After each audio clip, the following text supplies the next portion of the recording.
Hey guys, got some serious breaking news that just came out of RT News. ABC News is also picking it up. The U.S.-led coalition has just struck army positions in Syria, killing 62 of the Syrian army soldiers. It goes on to talk about how the U.S.-led coalition jets have bombed Syrian government forces positions near the eastern city of Deir ez-Zor, paving the way, quote-unquote, for Islamic State militants, the Syrian Army General Command told the state television. According to Syria's official Sana news agency, the bombing took place on Al-Tharda mountain in the region of Deir ez-Zor and caused casualties and destruction on the ground. 62 Syrian soldiers were killed and over 100 injured in the airstrike by U.S.-led coalition, Russia's defense ministry spokesman Major General Igor Konashenkov said, citing information received from the Syrian General Command. Quote, "We are aware of the reports and checking with CENTCOM and CITF, which is the Combined Joint Task Force," the Pentagon told RT. U.S.-led coalition representatives have refused to comment on the airstrike against the Syrian military when contacted by RIA Novosti news agency. The Russian Defense Ministry said on Saturday that the aircraft which carried out the bombings had entered Syrian airspace from the territory of Iraq. 4 strikes against Syrian positions was performed by 2 F-16 jet fighters and 2 A-10 support aircraft. Quote, "If the airstrike was caused by the wrong coordinates of targets, then it is a direct consequence of the stubborn unwillingness of the American side to coordinate with Russia in its actions against terrorist groups in Syria." The Defense Ministry also confirmed a report by Sana that an Islamic State offensive began right after the Syrian army positions were hit from the air. So, basically, this is obviously very concerning, very serious news. This is the first time that U.S.-led coalition jets have entered Syrian airspace, and they have now killed 62 of the Syrian government army forces. ABC, obviously, right here, has gone on to talk about it as well. And not only that, but I did a little bit of research, and it looks like a few hours before this attack took place, this is from Al-Masdar News. It says over 1,000 elite Syrian army soldiers arrived in Deir ez-Zor.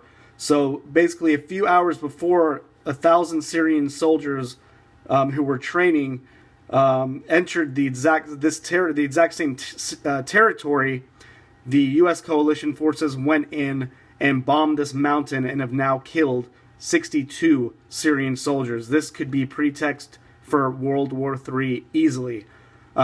We've also got that happened today, as if there wasn't enough going on in the world. Israeli missiles have downed 2 projectile rockets from the Syrian army. This is out of Yahoo News. It says Israel's Iron Dome missile defense system destroyed 2 rockets fired from Syria at the Israeli-held zone of the Golan Heights Saturday in an apparent rise in tensions between the uneasy neighbors. Quote, "A projectile fired from Syria was intercepted by the Iron Dome aerial defense system. No injuries have been reported," a military statement said on Saturday afternoon. This is the first time that fire from Syria has been intercepted by the Iron Dome aerial defense system. Later in the day, the army said the Iron Dome took down a second projectile. It was marked departure from recent tit-for-tat artillery fire and occasional retaliatory airstrikes.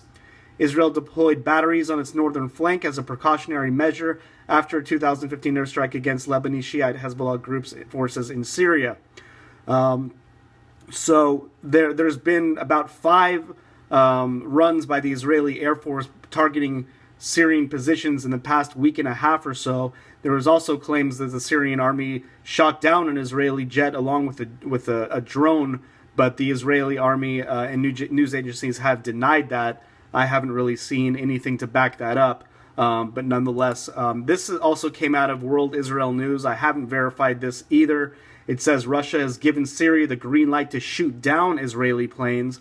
It says after Israel attacked the Assad regime's military positions in response to projectiles fired from Syria that exploded inside Israel, Russia called on Israel to show restraint and has allegedly given Syria permission to shoot down Israeli planes that cross into its country. Russia Foreign Ministry Sergei Lavrov has called on Israel to show restraint and to avoid any provocations in the Golan Heights. So this is, obviously, they say allegedly here, so I haven't seen any other articles or anything to back this up, but nonetheless, it's something we need to pay attention to.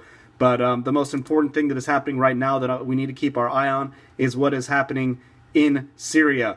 Once again, the U.S. coalition forces have now killed 62 Syrian soldiers and injured over 100 more in Syria. So I will follow this closely, guys. Keep you updated with any more information that comes to me. But this is serious stuff right now. We've all been seeing the tensions escalate worldwide. In my opinion, we are closer to World War III than we ever have been. And I think a lot of shit is about to hit the fan.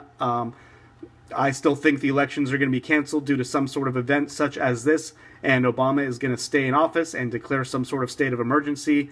That's been talked about here on the alternative news sites for quite a while now. And what we're seeing is sort of proving that to be true. And with Hillary's health and the fact that they will not allow Donald Trump to be president, to basically he'll unravel the entire agenda that they've been planning and hoping for the past few years. I do not see this election taking place. So I guess only time will tell, guys. But like I said, I will keep my eye on this and keep you updated with any more information that comes about.